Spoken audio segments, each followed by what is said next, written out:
अस्सलाम वालेकुम स्टूडेंट्स। मोहम्मद आसम फ़रीद की जानिब से आपको नेशनल कॉमर्स ग्रुप में खुश आमदीद कहते हैं। स्टूडेंट्स, आज हम एडवांस अकाउंटिंग का चैप्टर डिपार्टमेंटल अकाउंट को डिस्कस करने जा रहे हैं। टॉपिक जो हम इस वीडियो में डिस्कस करेंगे उसका नाम है question number 5 of departmental account. Book जो हम फॉलो कर रहे हैं ये है मोहम्मद आरिफ की और सोहेल अफजाल की, जो कि मोस्टली कॉलेजेस में पढ़ाई जाती है। बीकॉम पार्ट 2 के स्टूडेंट्स, बीकॉम फोर्थ सेमेस्टर के स्टूडेंट्स, बीबीए के students, BS accounting and finance के स्टूडेंट्स इस वीडियो से, इस टॉपिक से, इस चैप्टर से बेनिफिट ले सकते हैं। बढ़ते हैं अपने पहले 5वें क्वेश्चन की जानिब और देखते हैं हमारा क्वेश्चन, उसकी स्टेटमेंट क्या कहती है। स्टूडेंट्स, क्वेश्चन नंबर अगर 5 देखें तो कहता है from the following particulars prepare a departmental trading profit and loss account for the balance sheet as on 31 December 2010। आपके पास डिपार्टमेंटल अकाउंट दिया गया है, तो बंदे का नाम शाम कोई नहीं दिया हुआ, तो सीधा सीधा आपके पास जो डेटा है उसको हम देख लेते हैं। कैपिटल की वैल्यू है आपके पास 30,000 और उसके बाद 30,000 सेल्स की वैल्यू आपके पास डिपार्टमेंट 1 और डिपार्टमेंट 2 की वैल्यू आपको दी हुई है 70,000 और 30,000। उसके बाद सन्ड्री क्रेडिटर्स की वैल्यू है आपके पास 12,000।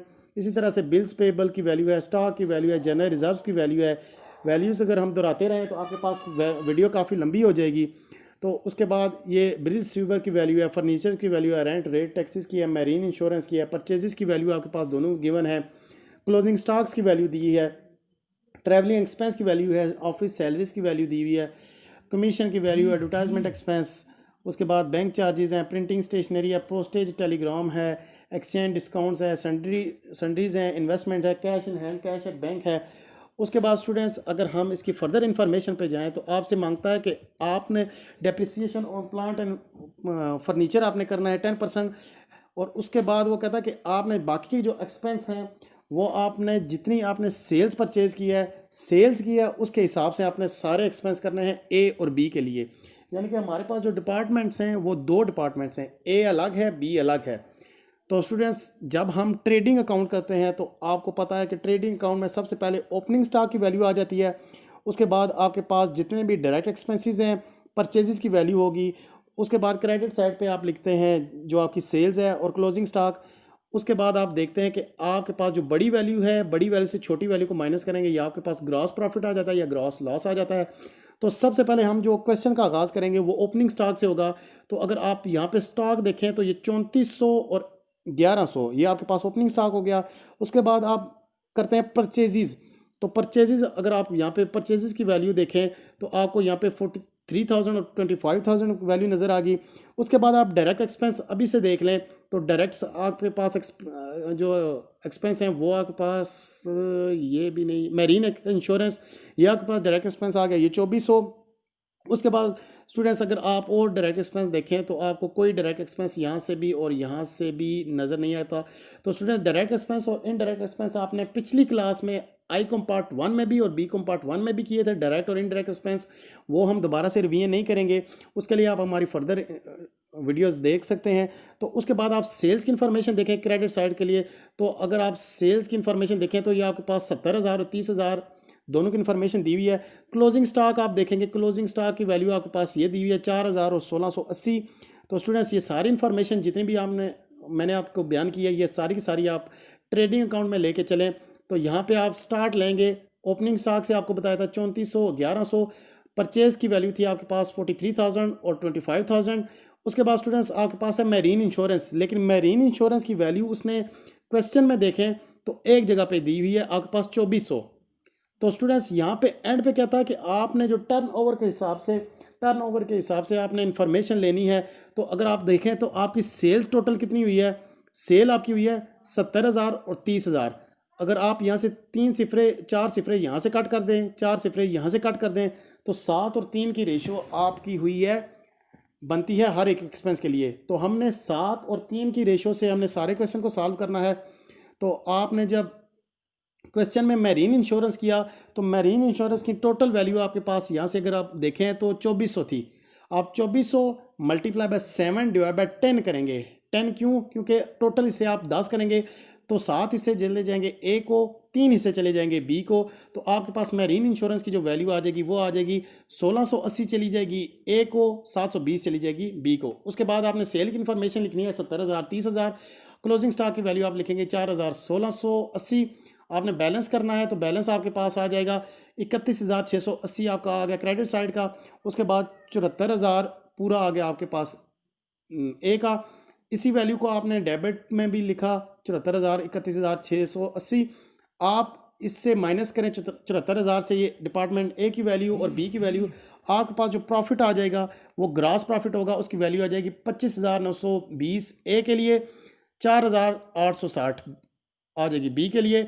उसके बाद स्टूडेंट्स आपने जितने भी एक्सपेंस हैं उनको सबको लिखना है। मतलब कि हम इनडायरेक्ट एक्सपेंस की जो लिस्ट है वो आपको एक दफ़ा बयान कर देते हैं। ट्रैवलिंग एक्सपेंस आपके पास क्या है, ये आपके पास इनडायरेक्ट एक्सपेंस है। ऑफिस सैलरीज है, कमीशन है, एडवर्टाइजमेंट है, बैंक चार्जेस है, प्रिंटिंग स्टेशनरी, ये आपके पास इनडायरेक्ट एक्सपेंस है। Postage, Telegram, exchange, discount, sundries. Investment आपके पास बैलेंस शीट का आइटम है जो आपने इन्वेस्टमेंट की है, एसेट्स है।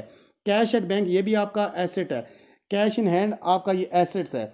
तो उसके बाद अगर आप यहाँ पे देखें रेंट, रेट, टैक्सेस, ये आपके पास, ये भी आपके पास इनडायरेक्ट एक्सपेंस है।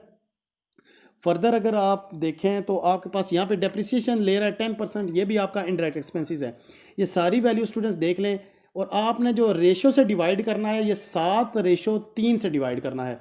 यानी कि जितने भी एक्सपेंस हैं, लेट्स सपोज ये 5400 आपके पास एक्सपेंस है, इसके आपने 10 हिस्से करने हैं। 10 हिस्सों में से 7 हिस्से जाएंगे ए को, 3 हिस्से जाएंगे बी को।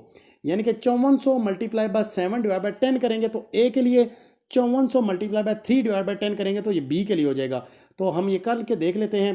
तो आपके पास ट्रैवलिंग एक्सपेंस 3,780 चलेंगे ए को, 1620 चलेंगे बी को। ऑफिस सैलरी इसी तरह से 1960 चलेंगे ए को, 840 चलेंगे बी को। कमीशन की वैल्यू 1540 चलेंगे ए को, 660 चलेंगे बी को। स्टूडेंट्स याद रहे हम जो इसकी डिवीजन कर रहे हैं 7:3 से कर रहे हैं, क्योंकि सेल्स की वैल्यू देखें 7 बनती है और यहाँ पे 3 बनती है। 4 को 0 हमने कट कर दिए 4 दोनों साइड से, तो हमारे पास 7:3 बन रही है। उसके बाद स्टूडेंट्स आपके पास एडवर्टाइजमेंट एक्सपेंस 4,060, 1,740। बैंक चार्जेस आपके पास 80 और 36। Printing stationery 1,890, 810। पोस्टेज टेलीग्राम आपके पास 420, 180।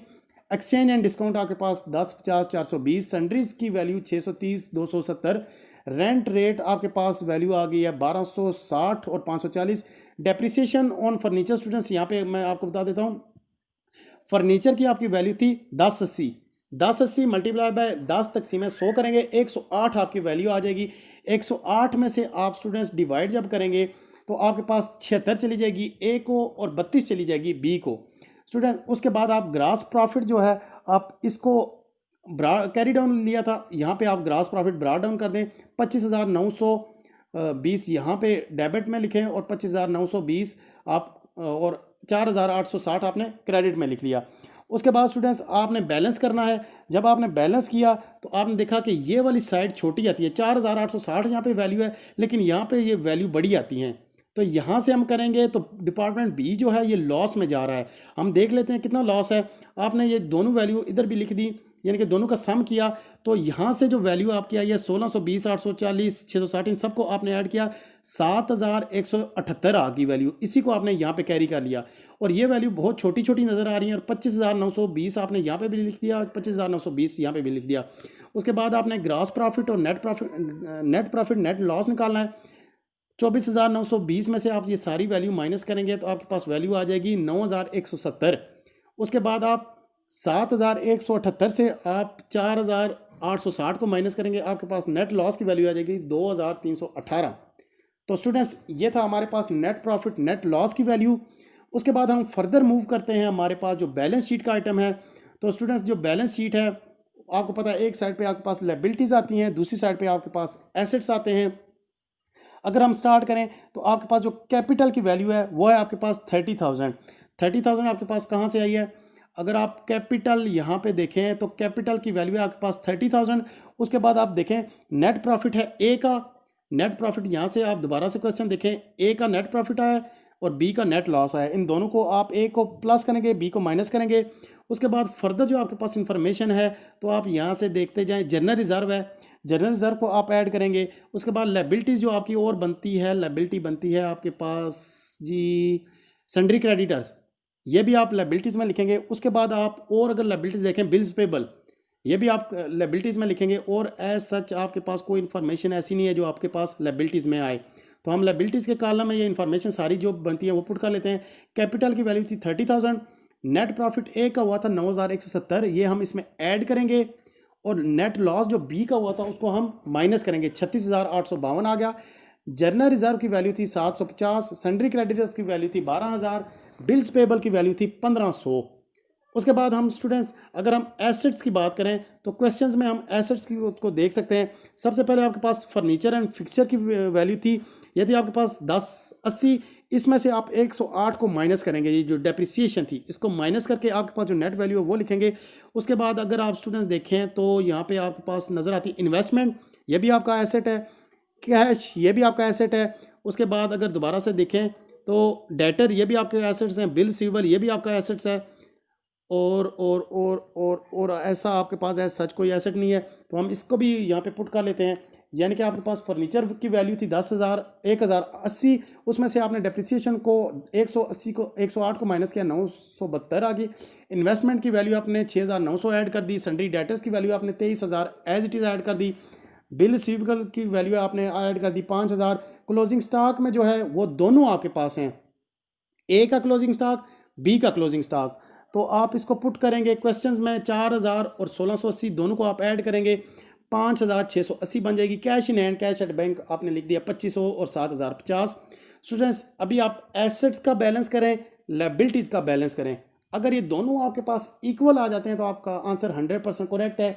अगर इक्वल नहीं आते तो आपका आंसर कुछ ना कुछ गड़बड़ है। लेकिन इसका मतलब ये नहीं है कि आपको एग्जामिनर जो है मार्क्स नहीं देगा। स्टूडेंट्स अकाउंटिंग का, मैथ का यही तो फ़ायदा है कि अगर आप ये फर्नीचर फिक्सचर आपने एसेट्स में लिख दिया, इसको नंबर आपका मिलेगा। इन्वेस्टमेंट अगर आपने एसेट्स का कॉलम था तो आपने एसेट्स में लिख दिया तो आपको नंबर मिलेगा। अगर बिल फर्ज अगर आपका आंसर इक्वल नहीं भी आता तो आपके 1 या 2 मार्क्स कटेंगे। ये नहीं है कि 20 नंबर का क्वेश्चन है तो 100% आपका गलत हो जाएगा। आप बैलेंस कर लें, 51,102 आपका बैलेंस आता है एसेट्स का, 51,102 आता है आपका लायबिलिटीज़ का। तो स्टूडेंट्स यहाँ पे हमारा क्वेश्चन नंबर 5 एंड होता है। उम्मीद करते हैं आपको आज का लेक्चर समझ आया होगा। तो नेक्स्ट लेक्चर के साथ क्वेश्चन नंबर 6 के साथ आपसे दोबारा मुलाकात होती है। तब तक के लिए अपना बहुत सारा ख्याल रखिएगा। वीडियो में कोई मसला मसाइल हो तो आप लाजमी कमेंट करके बताइएगा। तो